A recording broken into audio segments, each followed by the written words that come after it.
Welcome to our channel SBM Samayal and Kolam. Hello friends, இன்றைக்கான வீடியோவில் gardening video பார்க்க போகிறோம். கார்டனிங் வீடியோவில் ரோஜாப்பூ செடி நடுதல் வீடியோ தான் பார்க்க போகிறோம். அன்றைக்கி நம்ம கார்டன் போயிட்டு ஒரு செடி வாங்கிட்டு வந்தோம் இல்லையா, அந்த செடி தான் இது, அந்த ரோஜாப்பூ செடி தான் இது. இப்போ இதை எப்படி நம்ம தொட்டியில் நடுறது தான் பார்க்க போகிறோம். அதுக்கு மண்ணெல்லாம் ரெடி பண்ணி வச்சுட்டோம், மண் பக்கெட்டு எல்லாம் ரெடி பண்ணிட்டோம். எப்படி நடுறோங்கிறத இந்த வீடியோவில் பார்க்கலாம். இந்த பக்கெட்டில் ஓட்டை போட்டுக்கணும். ஓட்டை போட்டிருக்கோம் பாருங்க, இந்த மாதிரி அடியில் ஓட்டை போட்டுக்கணும். நம்ம எந்த ஒரு பக்கெட்டில் செடி வைக்கிறதா இருந்தாலும் அதில் கண்டிப்பாக ஹோல்ஸ் இருக்கணும், ஓட்டை இருக்கணும். ஏன் அப்படின்னா நம்ம தண்ணி ஊற்றும்பொழுது அதுக்கு தேவையான தண்ணி எடுத்துகிட்டு தேவையில்லாத தண்ணியெல்லாம் வெளியாகிரும். அந்த ஓட்டை வழியாக அந்த தேவையில்லாத தண்ணியெல்லாம் வெளியாகிரும். அதுக்கு தான் இந்த ஓட்டை போடுறோம். ஓட்டை போடலைன்னு வச்சுக்கோங்களேன், அதில் வந்துட்டு தண்ணி அதிகமாக இருந்ததுன்னா அதிலே தேங்கி நின்றுட்டு வேறு அழுகிரும். அதனால தான் நம்ம இந்த ஓட்டை போடுறோம். முக்கியமாக இந்த ஓட்டை கண்டிப்பாக போட்டிருக்கணும். கடையில் உள்ள தொட்டி வாங்கினோம்னாக்கா அதில் ஓட்டை போட்டிருப்பாங்க அவங்களே. நம்ம வீட்டில் உள்ள பக்கெட்டு எதுவும் உடச்ச பக்கெட்டெல்லாம் இருந்துச்சுன்னா நம்ம தான் ஓட்டை போட்டுக்கணும். நாங்கள் எங்கள் வீட்டில் உள்ள பக்கெட்டு வேஸ்ட்டான பக்கெட்டு ஒன்று இருந்துச்சு, அதுதான் எடுத்து அதில் ஓட்டை போட்டு செடி நடுறோம்.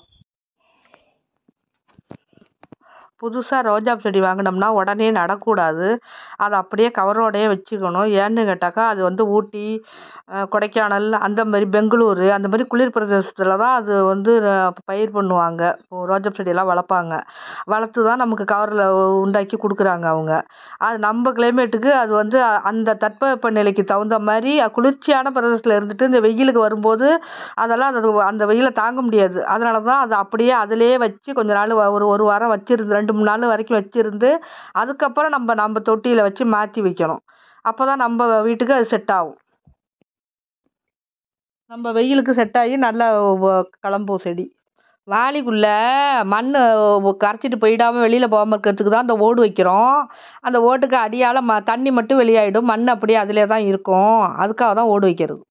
செடி நட்டு வைக்கிறதுக்காக தோட்டத்து மண் எடுத்திருக்கோம்.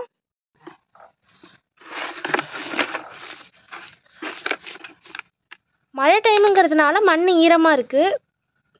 இது வரைக்கும் நம்ம சேனலை சப்ஸ்கிரைப் பண்ணாமல் பார்த்துட்டு இருந்தீங்கன்னா சப்ஸ்கிரைப் பண்ணிக்கோங்க. பக்கத்தில் இருக்க பெல் ஐக்கானை கிளிக் பண்ணி ஆளுங்கிற ஆப்ஷனை கிளிக் பண்ணிக்கோங்க.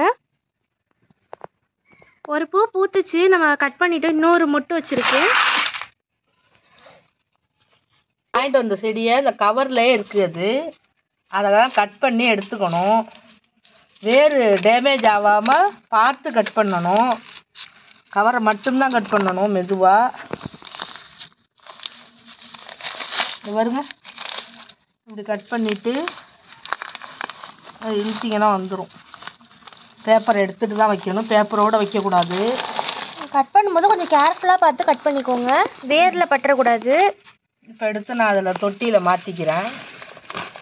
பாருங்க, செடி வேறு இருக்குது பாருங்க. அதெல்லாம் இது அப்படியே வாளியில் வைக்கணும். செடி எடுத்து நம்ம பக்கெட்டில் வச்சாச்சு. அதுக்கப்புறம் இந்த மண் நல்லா கரெக்டாக சரியாக பண்ணி வச்சுக்கிட்டு அதை அப்படியே கொஞ்சம் உதுத்து விடணும். லேசாக மேலே மட்டும் ஊற்று விடணும். அப்போ தான் அது டைட்டாக இல்லாமல் வேர் விடுறதுக்கு ஈஸியாக இருக்கும். பொலன்னு இருந்தால் தான், மண் பொலன்னு இருந்தால் தான் அது ஈஸியாக இருக்கும் வேர் விட.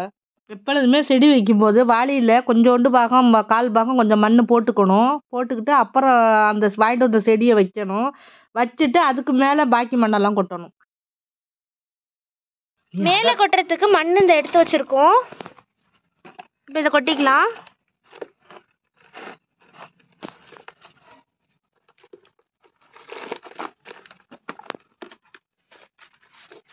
கொட்டிட்டு பரவலாக அதை இது பண்ணிக்கலாம், சமமாக இருக்கிற மாதிரி. இன்னும் கொஞ்சம் மண் கொட்டணும்.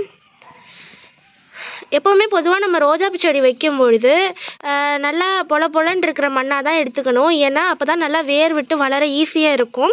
செம்மண்ணும் கூட அவங்க கொடுக்குற பேக்கெட்லேயே இருக்குது பாருங்கள், அந்த செடியில் உள்ள கவர்லேயே இருந்திருக்கு. செம்மண் தெரியுதுன்னு நினைக்கிறேன். இங்கே பாருங்கள், செம்மண் நம்ம செடி வச்சிங்கன்னா நல்லா வளரும்.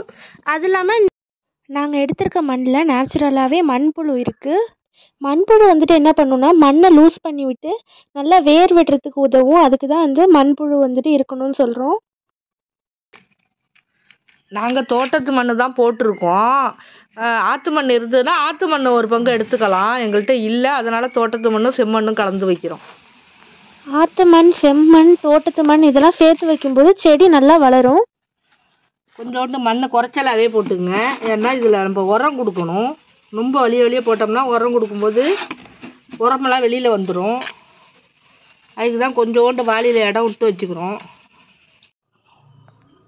செடி வச்சு முடிச்சாச்சு. இனிமேல் அடுத்தடுத்து உரம் கொடுக்கும்போது என்னென்ன உரம் கொடுக்கணுங்கிறத நாங்கள் வீடியோவாக காமிக்கிறோம் உங்களுக்கு வீடியோவில். இப்போ எப்பொழுதுமே இப்போ வாங்கிட்டு வந்தப்போ 2 பூ இருந்துச்சு அதில், அதை கட் பண்ணிட்டேன்னா எப்பொழுதுமே பூ அதிலே வைக்கக்கூடாது.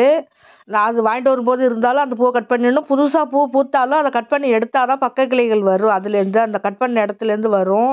இல்லை அப்படியே வச்சுருந்தோம்னா பக்க கிளைகள் அதிகம் வராது. அதனால் எப்பொழுதுமே நீங்கள் பூவை கட் பண்ணி எடுத்துகிட்டு அந்த இடத்துல மஞ்சப்பொடி வச்சு விட்ருங்க. ஃபங்கஸ் எதுவும் தாக்காமல் இருக்கிறதுக்கு, அந்த இடம் காஞ்சி போகாமல் இருக்கிறதுக்கு மஞ்சப்பொடி வச்சு விட்டுட்டோம்னா அந்த இடத்துலேருந்து அதுக்கு பக்கத்துலேருந்து 2-3 கிளைகள் பிரிஞ்சு வரும். புது துளிர் எடுக்கும். அதுலேருந்து புது முட்டு வைக்கும். நிறைய முட்டுகள். எப்பொழுதுமே பூவை கட் பண்ணி எடுத்துடணும். சிசரால் தான் கட் பண்ணணும், கையால் கட் பண்ணக்கூடாது. பூவை எப்பொழுதுமே கையால் பறிக்கக்கூடாது, சிசரால் கட் பண்ணி எடுக்கணும். செடி நட்டாச்சு, ரோஜா செடி. அதுக்கு தண்ணி கொஞ்சோண்டு ஊற்றிக்கிறேன். ஈரமாக தான் இருக்குது, ரொம்ப ஊற்ற வேண்டாம். மண் ஈரமாக இருக்குது. இது போதும். ரோஜாப்பூ செடி நட்டு வச்சாச்சு. இதுக்கப்புறம் அடுத்தடுத்த வீடியோவில் நாங்கள் என்னென்ன உரம் கொடுக்குறோம் அப்படிங்கிறதெல்லாம் பார்ப்போம். நம்ம சேனலில் ரோஜாப்பூ செடி வளர்ப்பு, ரோஜாப்பூ செடிக்கு என்னென்ன உரம் கொடுக்கணும், அப்புறம் மற்றும் சில கார்டனிங் வீடியோஸ் நம்ம சேனலில் போட்டுட்ருக்கோம். இது வரைக்கும் நம்ம சேனலை சப்ஸ்கிரைப் பண்ணாமல் பார்த்துருந்தீங்கன்னா சப்ஸ்கிரைப் பண்ணிக்கோங்க. இது மாதிரி நிறைய வீடியோஸ் நம்ம சேனலில் வந்துகிட்டே இருக்கும். நாங்கள் சொல்கிற உரம்லாம் ட்ரை பண்ணி நீங்கள் உங்கள் செடிக்கு கொடுத்தீங்கன்னா உங்கள் செடியிலே நிறைய பூக்கள் பூக்கும், நிறைய மொட்டுக்கள் வைக்கும். அடுத்தடுத்த வீடியோவில் நாங்கள் என்னென்ன உரம் கொடுக்குறோம் இந்த செடிக்கு அப்படிங்கிறத காட்டுறோம். இந்த வீடியோ பிடிச்சிருந்துச்சுன்னா லைக் பண்ணுங்கள், உங்கள் ஃப்ரெண்ட்ஸ் மற்றும் ரிலேட்டிவ்ஸ்க்கு ஷேர் பண்ணுங்கள். ரோஜாப்பூ செடி வளர்ப்பில் எதுவும் டவுட் இருந்துச்சுன்னா கமெண்ட் செக்ஷனில் கேளுங்க, ஆன்சர் பண்ணுறோம். அப்படியே நம்ம சேனல் SBM சமையல் அண்ட் கோலம் சேனலுக்கு சப்ஸ்கிரைப் பண்ணிடுங்க. சப்ஸ்கிரைப் பண்ணிவிட்டு பக்கத்தில் இருக்க பெல் ஐக்கானை கிளிக் பண்ணி ஆளுங்கிற ஆப்ஷனை கிளிக் பண்ணிக்கோங்க. அப்போ தான் நாங்கள் போடுற வீடியோட நோட்டிஃபிகேஷன் உங்களுக்கு உடனுக்குடன் வரும். இந்த வீடியோவை முழுமையாக பார்த்ததற்கு நன்றி. பொதுவாக நம்ம ரோஜாப்பூ செடி வாங்கும்போது என்னென்ன கவனிக்கணும், எப்படிலாம் அந்த செடியை பார்த்து வாங்கணும் அப்படின்னு நம்ம சேனலில் வீடியோ போட்டிருக்கோம். இப்போ அந்த ஸ்க்ரீனில் தெரியுது பார்த்தீங்களா, அந்த வீடியோவை கிளிக் பண்ணி பாருங்கள்.